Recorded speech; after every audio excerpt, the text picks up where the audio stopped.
Members zoom سے join کیا ہے ان کو بھی میں خوش آمدید کہتا ہوں۔ آج کیبنٹ کا جو مین ایجنڈا ہے وہ بجٹ 2023-24 کیبنٹ کے سامنے پیش کرنا اور کیبنٹ کی منظوری کے بعد اس کو اسمبلی میں پیش کرنا ہے۔ میں چند گزارشات کرنا چاہتا ہوں۔ ایک تو میرے پاس ایک ہی ایڈوائزر کی سیٹ خالی تھی، وہ میں جناب روہیل اصغر شیخ صاحب کو بنایا ہے۔ میں آپ کو اپنی طرف سے اور کابینہ کے ممبران کی طرف سے آپ کو مبارکباد پیش کرتا ہوں۔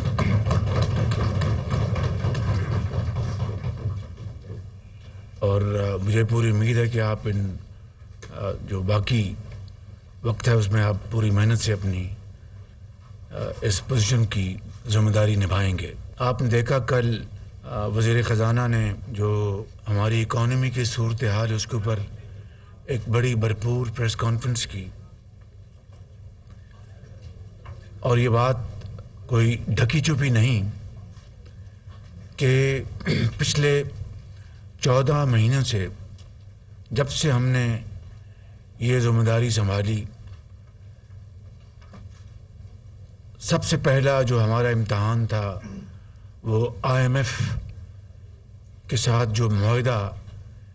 پچھلی حکومت نے کیا تھا اس کو مکمل طور پر ڈیفائی کیا گیا پچھلی حکومت نے، اور اپنے ہی معاہدے کی انہوں نے اس کی دھجیاں بکھیر دیں۔ پھر بڑی مشکل سے ہم نے IMF کے ساتھ وہ معاملات طے کیے۔ اس کے بعد جو پچھلے سال جو فلڈز آئے کلائمیٹ چینج کے حوالے سے، وہ تباہ کن تھے اور اس نے معیشت کو بے پناہ نقصان پہنچایا۔ اس کے باوجود بھی کہ کابینہ کے متعلقہ ممبرز نے دن رات کوشش کی، بحالی کے لیے، ریہیبلیٹیشن کے لیے، ریلیف کے لیے انٹرنیشنل ایجنسیز سے اپروچ کیا گیا، اور وفاق کے علاوہ صوبوں نے اربوں روپے اپنے صوبائی وسائل سے خرچ کیے۔ وفاق نے تقریباً 100 ارب روپیہ خرچ کیا۔ بیرونی ممالک سے امداد آئی، دوست ممالک نے ہمارا ہاتھ بٹھایا، لیکن یہ بات کسی سے ڈھکی چھپی نہیں کہ تقریباً 30 ارب ڈالر کا ہمیں معاشی نقصان ہوا، 30 ارب ڈالر کا۔ پھر اس کے بعد جو دنیا میں کساد بازاری تھی، خاص طور پر یوکرین کے جو ایک چل رہا ہے اسٹرگل، ایگریشن اور کرائسس، اس کے نتیجے میں عالمی منڈیوں میں کموڈٹیز کی قیمتیں بڑھی، جس کا پاکستان جیسے ترقی پذیر ملک کو بے پناہ اربوں ڈالر زائد دینے پڑے، چاہے وہ تیل کی قیمتیں ہیں، چاہے وہ کھاد ہے، چاہے وہ گندم ہے، کاٹن ہے، ہر لحاظ سے۔ پھر اس کے بعد اب ہم دوبارہ IMF کے ساتھ سر جوڑ کے بیٹھے ہیں، اور IMF کی تمام جو ان کی شرائط ہیں ان کو منوً نہ صرف تسلیم کر لیا گیا ہے،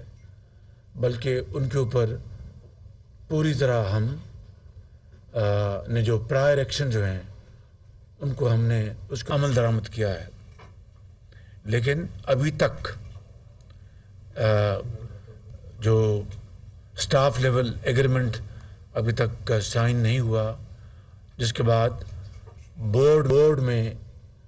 یہ معاملہ جائے گا۔ بہرحال امید کی جانی چاہیے کہ تمام شرائط پوری کرنے کے بعد اسی ماہ IMF کا 9th ریویو مکمل ہو کر بورڈ سے اس کی منظوری لی جائے گی IMF کے۔ میری IMF کی MD سے 1 گھنٹہ ٹیلی فون پر گفتگو ہوئی، اور گفتگو کے نتیجے میں یہ کہہ سکتا ہوں کہ انہوں نے مجھے کہا کہ میں نے ان سے یہ تجویز کی تھی کہ آپ اگر وربل کمٹمنٹ دیں تو اس کی بنیاد پر جو باقی سٹیپس ہم 1-2 اور انہوں نے مجھے کہے تھے، ہم وہ انشاءاللہ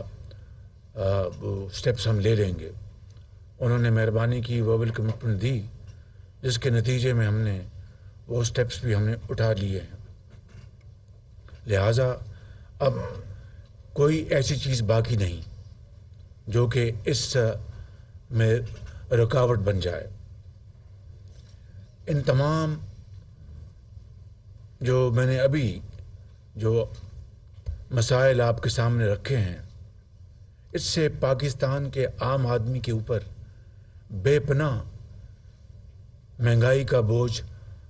پڑا ہے۔ اس میں کوئی شک نہیں کہ مہنگائی اس وقت دنیا میں سکہ رائج الوقت ہے، چاہے وہ برطانیہ ہے، چاہے وہ امریکہ ہے، ہر جگہ مہنگائی ہے۔ لیکن ان کی جو اکانومیز ہیں ان میں اتنی سخت ہے کہ وہ اپنے عوام کو وہ ریلیف دلا سکیں۔ بدقسمتی سے جب ہم نے پاکستان کی باغ ڈور سنبھالی تو ہماری اکانومی کا پچھلی حکومت نے جنازہ نکال دیا تھا، اور اس 1 سال میں 14 مہینوں میں جو مشکلات ہم پر آ پڑی وہ میں نے ابھی آپ کو بیان کی ہیں۔ اس دوران ہمارے درینہ دوست اور بہت بااعتماد دوست چین نے ہماری بھرپور مدد کی، فائنینشیل سپورٹ دی ہمیں، اور یہ پچھلے 2-3 ماہ میں چینی حکومت کی سپورٹ جو ہے وہ انتہائی مددگار ثابت ہوئی۔ اس کی تفصیل میں نہیں جا رہا۔ اور IMF کے حوالے سے ہمارے برادر ممالک سعودی عربیہ اور UAE نے ہمارا ہاتھ تھاما، اور ہماری اس میں جو IMF کی شرائط تھیں ایڈیشنل، یعنی جو گیپ تھا ان کے مطابق، اس میں $3 ارب 2 سعودی عربیہ اور 1 UAE نے یہ $3 ارب کی ہماری بہت اس آڑے وقت میں بہت ٹائملی اور قیمتی مدد کی ہے، جس کے ہم ان کے بے حد شکر گزار ہیں۔ یہ ہے صورتحال جو میں نے بڑے اختصار کے ساتھ آپ کے سامنے رکھی ہے۔ آج بجٹ پیش ہونا ہے، اور اب چیلنج یہ ہے کہ اس وقت جو مہنگائی نے غریب آدمی کا بے پناہ اس کے اوپر بوجھ ڈالا ہے، جو ہماری اقتصادی ترقی جس رفتار پہ ہونی چاہیے تھی، جن چیلنجز کا جس کا میں نے ابھی ذکر کیا ہے، اس کی وجہ سے وہ سست روی کا شکار ہو گئی۔ یہ ایک اللہ تعالیٰ کا بے پایاں فضل و کرم ہے کہ ہمارا جو کرنٹ ڈیفیسٹ ہے اس میں بہت پچھلے مہینوں میں بڑی بہتری آئی، اور کرنٹ ڈیفیسٹ ہمارا کم ہو کر آلموسٹ ان 10 مہینوں میں کرنٹ ڈیفیسٹ میں 10 بلین کمی آئی، اور اس سے یہ سکڑ کر $3.3 بلین پہ رہ گیا۔ یہ ایک بہت بڑی ایک پازیٹیو ہے۔ مگر دوسری طرف جو فارن ایکسچینج کے ہمارے جو وسائل ہیں وہ بڑے، ان کے اوپر بہت بوجھ ہے، تو ظاہر ہے کہ ہماری جو امپورٹ جو رجیم ہے وہ اس میں پریورٹی ہے، اور اس کی وجہ سے ہماری جو ایکٹیویٹی ہے اس میں ظاہر ہے کمی آئی ہے۔ تو یہ سارے جو میں نے آپ کو چیلنجز بیان کیے ہیں اس کے لیے پوری کوشش جاری ہے، اور یہ بجٹ جو ابھی آپ کے سامنے پیش کیا جا رہا ہے، میں نے اپنے آنریبل ممبرس کی